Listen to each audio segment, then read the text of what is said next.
This is our news, the weekend edition, and on the broadcast tonight, the Bahamas Public Services Union continues its push on salary increases for its workers. Plus, the health minister says cases of dengue have been reported. And as the load shedding continues, residents sound off on BPL.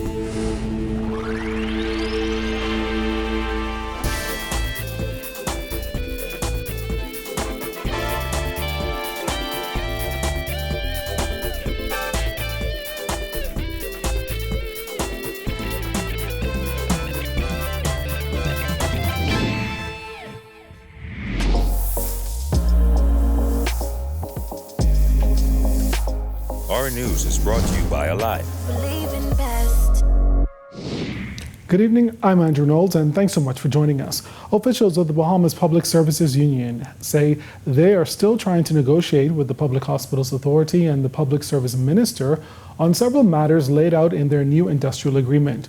Those talks started months ago. However, BPSU President Kimsley Ferguson said they are not yet nearing the completion or the end of the negotiation process. Our Jillian Gray tells us more. BPSU President Kimsley Ferguson said it seems that both PHA and the Public Services Minister is giving the organization the runaround. I am very concerned, and I am hearing little innuendos about the place that persons are trying to stall the negotiations. I heard it. I didn't pay any attention to it. There are some indications of some things that are causing me to lean towards the fact that that may be what is happening.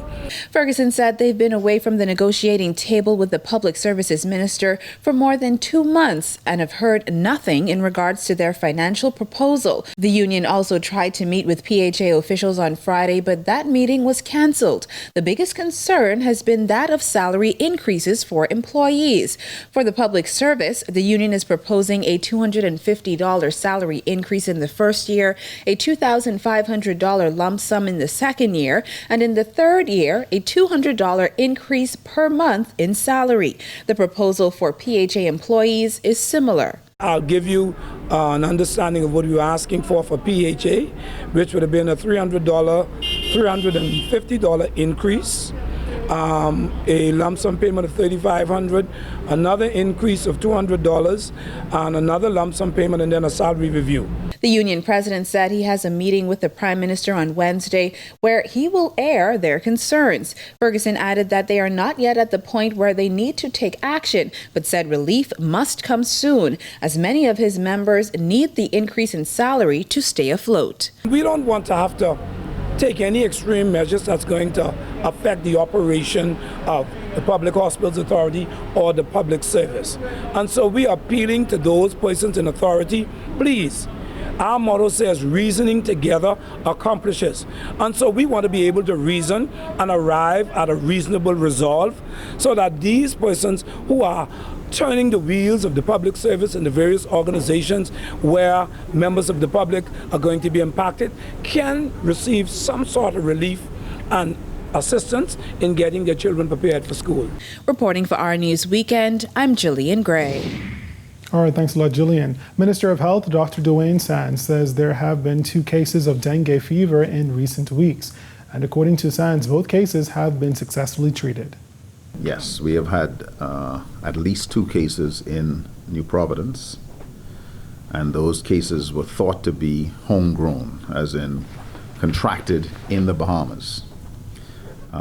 As you know, environmental health is the responsible agency for fogging and also for the application of the infanticide or the larvae killing procedures. We have been fortunate that we have not had many cases of vector-borne or mosquito-borne illnesses in the Bahamas. The health minister encouraged residents not to get comfortable just yet, as we are currently in the middle of the rainy season where mosquito activity is at its highest.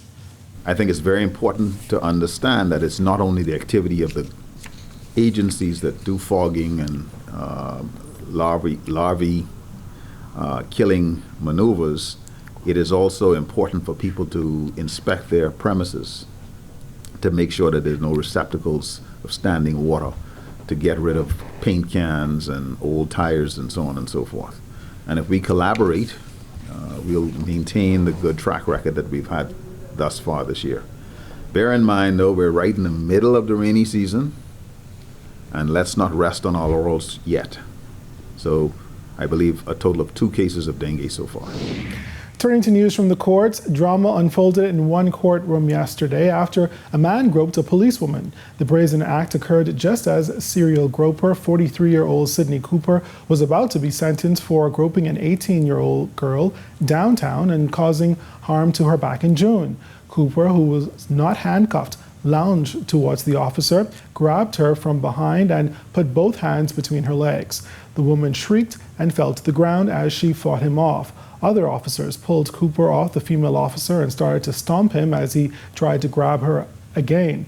He was later dragged into the cell block. Now, apparently, this is not the first time Cooper has fondled a policewoman in court. He was recently released after serving 18 months in prison for feeling up another woman officer back in 2016. Cooper will return to court later this month for sentencing.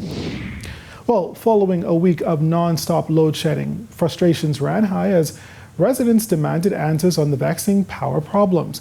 Our news spoke with several frustrated residents on the issue. This one resident of South Beach said his body is covered with mosquito bites after his family has been forced to spend several nights on their porch in an effort to cool down during outages. I'm from South Beach, and our current is go off like 3 times a day. 3 times a day. Yesterday was the first time in a long time we had current all day, all last night. The day before yesterday it went off twice. The day before that 3 times. I think it was what? Last week 1 time. Practically all day. He added that the outages have been affecting his ability to properly carry out a day's work. They ain't doing nothing for us. Just giving us heat. In the night you sleeping, get your fan on, current go off. Hot all night. Gotta be to work the next day. You're dead blue because you didn't get to sleep last night. Meanwhile, frustrated father Aquino Zonical said enough is enough, while Anita Hudson, who works as a seamstress, said the consistent power outages have taken a toll on her and her family. From yesterday, at least not even from yesterday, from Friday night, off and on, off and on, off and on. We got a little money trying to catch some breeze. Anywhere, at least, man, they need to get it together, man. It's rough right now, man. It's very difficult, especially in the nighttime when they turn it off and they turn it off for so long, you know, and mosquitoes biting you, you know, and it's so hot. And, you know, when you hot, you have to get up the next morning to go to work. You ain't had a good night rest. You can't even function. So if you keep turning off my light all through the night and disrupting my sleep, how could I go on the man's job and give him a full day's work, you know, without all that heat and mosquitoes biting you and uncomfortable during the night? Well, still ahead tonight. The F&M chairman says he's not concerned about the happenings in the PLP. That story and more when our news, the Weekend Edition, returns.